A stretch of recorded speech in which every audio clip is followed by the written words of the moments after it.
Estamos en vivo, supuestamente. Estamos en vivo.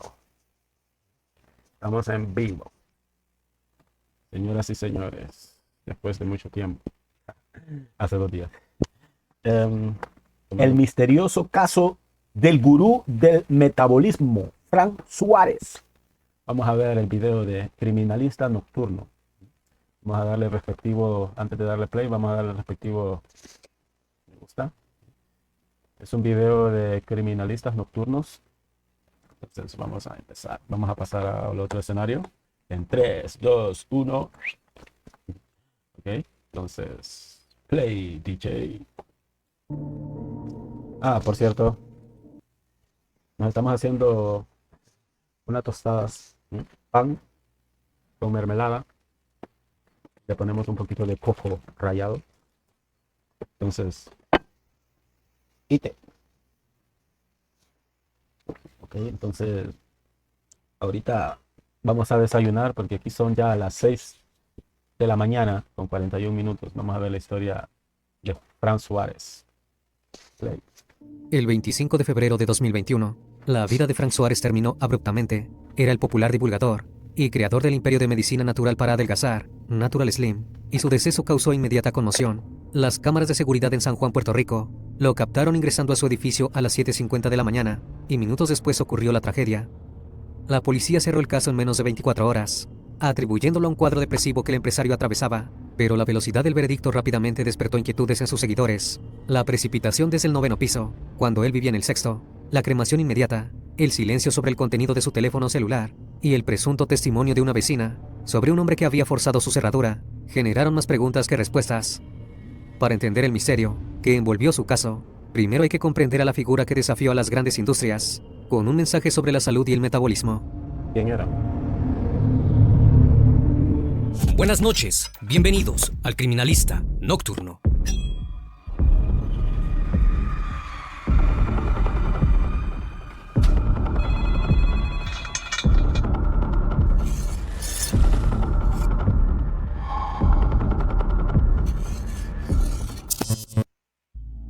Francisco Frank Antonio Suárez Marroy nació en Puerto Rico en 1950, pero su historia con la salud no comenzó en la universidad, sino a partir de una lucha personal y muy íntima. Desde su infancia hasta su adolescencia, la obesidad fue una constante en su vida. Ya en la adultez, en un cuadro de hipertensión, colesterol elevado y prediabetes. Suárez, formado en administración de empresas y no en medicina, volcó su propia necesidad en una búsqueda obsesiva y metódica. Devoraba literatura científica, cruzaba datos de medicina natural, dietética y endocrinología para lograr su objetivo y así crear un imperio impensado. La tesis central de Suárez era poderosa. Tras años de estudio, llegó a la conclusión de que el metabolismo, el motor químico que define nuestra energía y peso, puede ser restaurado si se identifican y eliminan las causas que atentan contra él.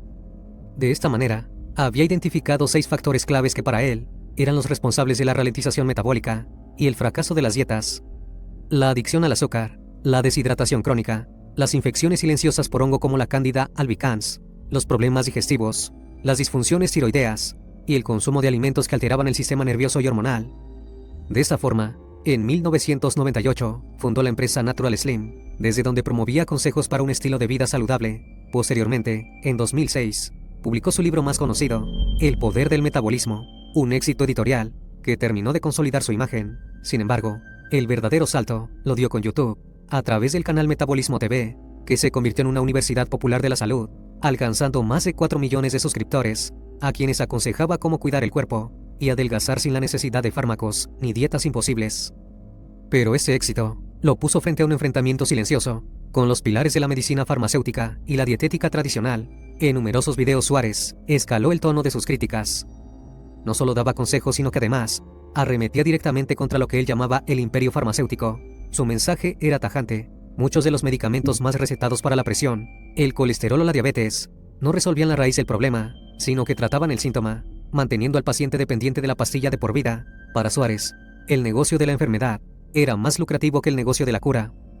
Tanto para él como para sus seguidores, esta postura lo convirtió en un blanco. Su sistema no estaba exento de controversia médica, pero Frank Suárez siempre defendió su enfoque, basado en los resultados observados en sus clientes. Esta tensión entre la popularidad de su mensaje y la crítica de la élite médica es un contexto fundamental para el misterio que envolvió su fallecimiento. Mientras ante las cámaras, Frank Suárez proyectaba la imagen de un hombre invencible y vital, la narrativa de su entorno familiar pintaba un cuadro radicalmente distinto, lleno de contradicciones que se conocerían de manera pública tras su trágico deceso. Según los testimonios de su madre, esposa e hijos, el último año de Frank había sido una lenta y preocupante caída en el aislamiento y la depresión. Lo describieron como un hombre solitario, distante, poco comunicativo y sumido en un cuadro depresivo que supuestamente lo llevó a buscar tratamiento especializado en Estados Unidos.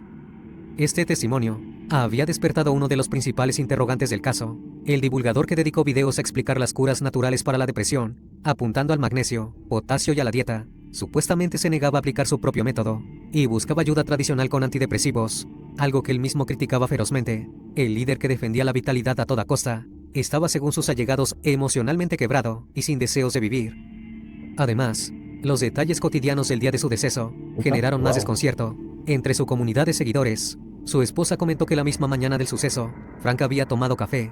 Sin embargo, todos los que conocían el trabajo de Suárez sabían que siempre llamaba a evitarlo, ya que lo consideraba un alimento agresor que estimulaba en exceso el sistema nervioso. Pero estas contradicciones no serían nada comparadas con las teorías que empezaron a surgir.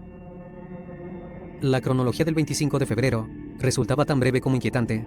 A las 7:50 de la mañana, Frank Suárez regresó al edificio después de pasear a sus perros y subió a su departamento en el 6º piso. Ese registro fílmico fue la última imagen que se tuvo de él con vida. Minutos más tarde, su cuerpo apareció en el área interna del complejo, tras la precipitación al vacío. La investigación, encabezada por el teniente Ángel Martínez, avanzó con una rapidez inusual. Para el día siguiente, el 26 de febrero, la policía ya había cerrado el caso bajo la hipótesis de una autoprivación de la vida.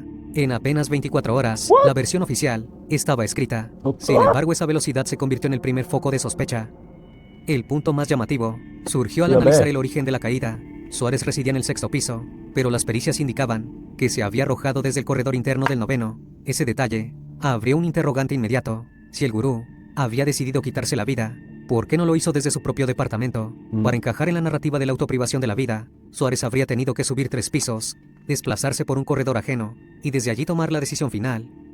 Ese movimiento, extraño y deliberado, no se ajustaba a lo que suele considerarse un acto impulsivo.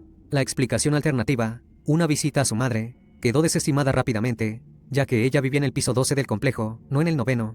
Por eso, para muchos seguidores, ese 9º piso se transformó en el primer indicio de que podría haber intervenido otra persona. En definitiva, que se trataba de un crimen planificado. A esta inconsistencia de la altura, se sumó un testimonio que la policía optó por ignorar. Días después del hecho, se conoció la declaración de una vecina del edificio, quien afirmó haber visto a un hombre desconocido forzando la cerradura del departamento de Frank Suárez. Durante la misma mañana del suceso, ella asumió que se trataba de un familiar o personal autorizado, pero al conocer la noticia del fallecimiento, reconsideró lo que había presenciado. En este punto, también surgen muchos interrogantes por el accionar de las autoridades. La policía no emitió un informe sobre esa presunta declaración de la testigo, y esa línea de investigación fue totalmente ignorada. En un cierre del caso que tomó menos de 24 horas, la policía tenía una versión, y esta declaración no encajaba en ella, por lo que desapareció del expediente sin dejar rastro. En cualquier investigación sobre una presunta autoprivación de la vida, el análisis digital es uno de los aspectos centrales para establecer la intención. Los dispositivos móviles y las computadoras son el diario del siglo XXI. Contienen notas, búsquedas, conversaciones y el estado emocional exacto de la persona en sus últimas horas. En el caso de Frank Suárez, la policía de Puerto Rico no solo no hizo público un análisis digital, sino que simplemente no lo hizo. El silencio sobre ese punto resultó inexplicable. El teniente Martínez y su división nunca mencionaron haber confiscado y mucho menos analizado el celular y la computadora del gurú. No se buscó evidencia de notas de despedida, de mensajes de texto o correos electrónicos recientes con contenido sensible, ni de búsquedas en internet sobre su enfermedad, o eventualmente, métodos para haber hecho lo que supuestamente hizo. Al descartar el peritaje digital, los investigadores no solo se perdieron la prueba más directa del estado mental de la víctima, sino que también descartaron así la posibilidad de que hubiera amenazas o información comprometedora que pudiera haber precipitado su fallecimiento o justificado la presencia de un intruso. La narrativa oficial de lo sucedido, sin el respaldo del registro digital, es legalmente hablando una suposición sin evidencia directa. Por lo tanto, ¿hubo negligencia por parte de las autoridades? ¿O en cambio, existió alguna orden directa para que tuvieran que investigar lo menos posible? El segundo punto de controversia durante la investigación del caso fue la velocidad con la que se procedió a la cremación del cuerpo. aunque legalmente la familia tiene derecho a disponer de los restos, en casos de decesos violentos o inesperados, la cremación inmediata genera grandes dudas. Con la decisión de quemar el cuerpo tan rápido, lo quemaron. se perdió para siempre la posibilidad de hacer un segundo examen forense, una prueba toxicológica completa o cualquier estudio patológico que pudiera aclarar dudas. En la práctica, esa cremación express cerró definitivamente cualquier oportunidad de revisar el caso desde lo científico, algo que muchos interpretaron como un intento de darle un cierre rápido y sin posibilidad de cuestionamientos al caso. A eso se sumó lo que pasó con la presencia digital de esta suerte de influencer poco antes de su final. Horas antes de fallecer, Suárez había subido un nuevo video a Metabolismo TV. Ese material, que podría haber sido clave para reconstruir su estado emocional o su línea de investigación, desapareció casi de inmediato. Después del fallecimiento, varios videos en los que Suárez aparecía en cámara, especialmente los más sensibles o polémicos, fueron puestos en privado, y la selección de comentarios del canal quedó desactivada sin explicación. La velocidad con la que se limpió y reorganizó todo su contenido online dejó la impresión de que alguien quería evitar debates, especulaciones o la difusión de material que pudiera abrir nuevas preguntas entre la comunidad que seguía a Suárez. Para muchos, esa prolijidad repentina alimentó aún más la sensación de que había algo que no se quería mostrar. Si la policía fue la encargada de darle un cierre formal al caso, el punto más débil dentro de toda la cadena de certezas apareció del lado menos esperado: la propia familia de Frank Suárez. Y ese quiebre quedó expuesto, casi sin querer, durante el homenaje póstumo que organizaron, semanas después de lo sucedido, en un especial estrenado en YouTube. El programa duró cerca de 1 hora, y estaba pensado como un repaso del legado de Frank, a través de su trabajo, sus libros, la relación con el público, y la marca que había dejado en millones de personas. Todo transcurría dentro de lo previsto, hasta que sobre el final, ocurrió algo que generó todavía más dudas sobre el caso, y lo que pudo haber sucedido realmente. Uno de los hijos de Frank tomó la palabra, y con un tono más sincero que formal, decidió mencionar los rumores que ya venían circulando sobre el fallecimiento de su padre. Quiso comenzar a referirse a las teorías, sospechas y versiones que la gente estaba comentando en redes. Fue en ese momento cuando se escuchó la voz de su hermana, quien se encontraba a su derecha. La frase fue corta, contundente y dicha con una urgencia imposible de omitir: pero no digas nada. Ese momento, de apenas 2 segundos, se viralizó en cuestión de horas, y aunque no constituyó una prueba de nada en sí mismo, lo cierto es que instaló una duda difícil de desactivar. La sensación inmediata fue que había un límite, una línea que la familia no quería cruzar públicamente, y esa contención, lejos de cerrar la discusión, abrió aún más el abanico de interpretaciones. A partir de ahí tomó fuerza la teoría, que muchos seguidores ya venían insinuando, la posibilidad de una presión extrema. Durante sus últimos meses de vida, en varios episodios de Metabolismo TV, también se permitía opinar sobre las industrias, que a su entender, moldeaban y distorsionaban la conversación pública sobre salud. En más de una ocasión, apuntó directamente a las farmacéuticas, un tema sensible, que siempre divide aguas entre sus seguidores y detractores. En uno de sus programas más comentados, el episodio 1211, Suárez hizo una afirmación que con el tiempo cobraría un peso inesperado. Con su tono habitual, entre enfático y pedagógico, dijo: hay compañías farmacéuticas que hacen lo que sea para publicar estudios fraudulentos, comprando científicos a quienes confiamos, para que nos digan, en estudios clínicos, que es verdad. Los compran para publicar lo que les conviene, para vender algún medicamento. El episodio en cuestión, estrenado el 29 de agosto de 2017, continúa disponible en el canal de YouTube de Metabolismo TV. Luego mencionó un ejemplo concreto, el caso de Amgen, una farmacéutica internacional de renombre, por su trabajo en anticuerpos. Según Suárez, la empresa estaba desarrollando un medicamento para reducir el colesterol, y estaba dispuesta a invertir lo necesario para respaldarlo con estudios favorables. Lo interesante es que en su canal, este tipo de declaraciones no eran casuales. Frank venía insistiendo, desde hacía tiempo, en que el modelo médico tradicional estaba atravesado por intereses económicos gigantescos, y que la información oficial sobre salud debía leerse con más desconfianza de la que la gente estaba acostumbrada a tener.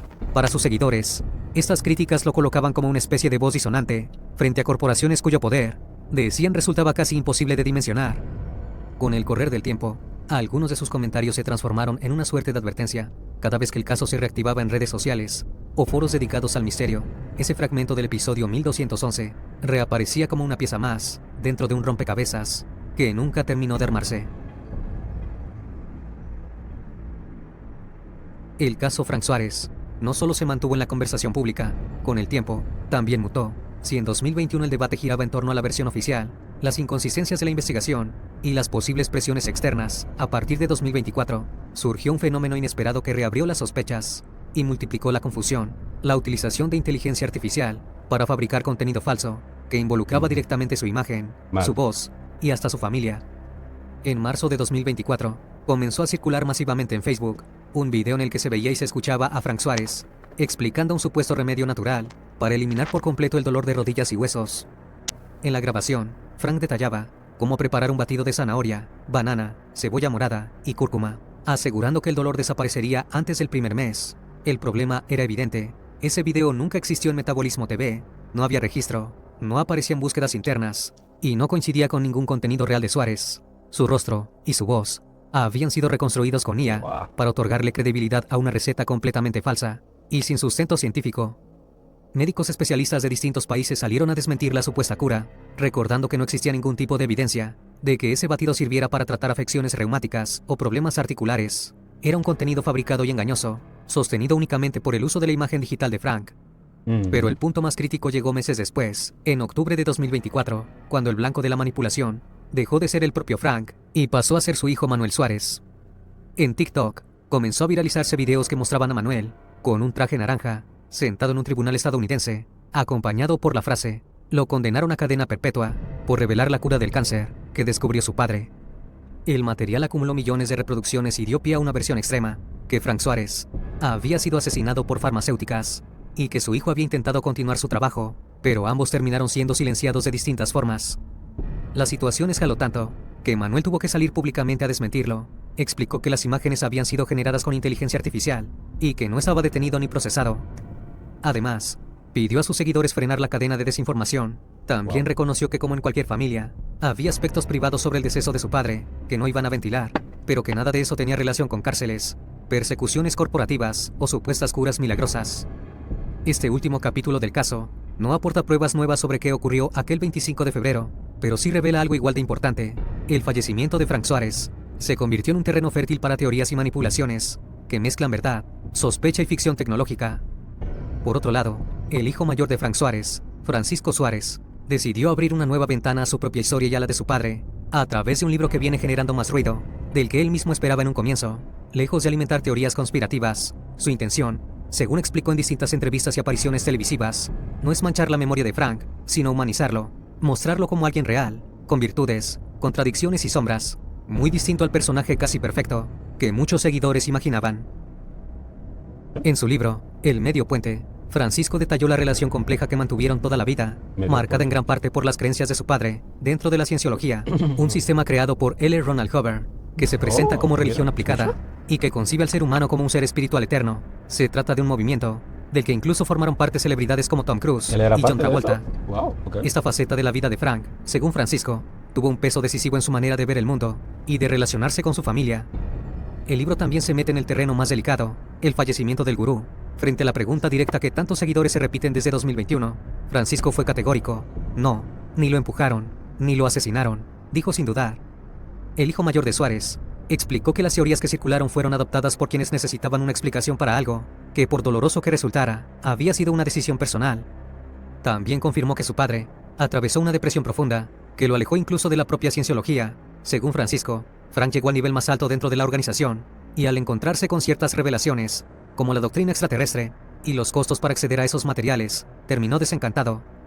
Francisco también contó en el libro que su vínculo con la familia actualmente es casi inexistente, en parte porque muchos de sus hermanos y parientes siguen profundamente involucrados en la cienciología, y confesó que esa distancia lo dejó durante años viviendo a un costado del relato oficial que rodeaba al doctor del metabolismo. ¿Quién iba a decir, no? Wow. De todas formas, el libro no logró apagar del todo las versiones alternativas a la teoría del deceso autoinfligido. Personalidades públicas como el actor puertorriqueño Osvaldo Ríos siguen convencidas de que Frank Suárez no se quitó la vida y que fue asesinado por el poder. Sin embargo, el testimonio de Francisco fue el único cercano que introdujo la perspectiva de alguien que vivió las contradicciones íntimas y que asegura que lo que sucedió fue la tragedia silenciosa de un hombre que venía quebrándose por dentro. Frank Suárez construyó un imperio de la salud basado en la promesa de la verdad simple. Paradójicamente, su propio fallecimiento se convirtió en un nido de incertidumbres. El 26 de febrero de 2021, la policía de Puerto Rico cerró el caso, archivaron los documentos y se desentendieron del asunto, pero la duda social, que es mucho más implacable que la burocracia policial, nunca aceptó ese cierre. Hoy, más de 4 años después, el caso del gurú del metabolismo sigue siendo un símbolo de la fragilidad, del conocimiento y el poder de la oscuridad, la falta de conocimiento y el poder de la oscuridad, la prisa forense, la falta de verificación equivocada y los silencios familiares. crearon un velo que ni el tiempo ni las explicaciones oficiales pudieron despejar. Sin embargo, las incertidumbres del hecho dejaron en evidencia cómo una comunidad de seguidores puede construir su propia verdad del caso a través de foros, teorías conspirativas e inteligencia artificial. Tal es así que actualmente el fallecimiento de Frank Suárez se asocia más a una trama macabra, organizada por farmacéuticas y empresas repletas de poder, que a la historia oficial. La verdadera tragedia de Frank Suárez no es cómo pereció, sino la falta de certezas que dejó atrás. Es un capítulo abierto, incompleto, y que aún espera entre las sombras de San Juan una respuesta que sea a la altura del misterio que él mismo creó y que se llevó consigo a la tumba. Una vez más, estimado público, agradezco su compañía. Gracias por estar presentes en esta nueva transmisión. Recuerden que pueden seguirme en redes sociales. Actualmente me encuentro en Facebook, Twitter, TikTok e Instagram. Y también pueden encontrarme en cualquier plataforma de streaming de audio de su preferencia. Más o menos me despido de ustedes con un fuerte abrazo. Ya nos hemos dado cuenta más o menos ya de lo que le pasó a Frank Suárez. De su propio hijo, dice parte de lo que pasó en su vida, es parte de esos grupos. Entonces, muy turbio todo, la verdad. Pero ya, si su hijo ya vuelve y lo vuelve a repetir de que no, de que él fue autoinfligido su muerte, bueno, entonces fue así. Ni modo, así es esto. Bueno, estábamos practicando aquí, haciendo un multi-streaming en Twitch, YouTube, Kick, por el momento. Por el momento estamos con esas tres. Saludos. Chao, chao, chao, chao. Chao.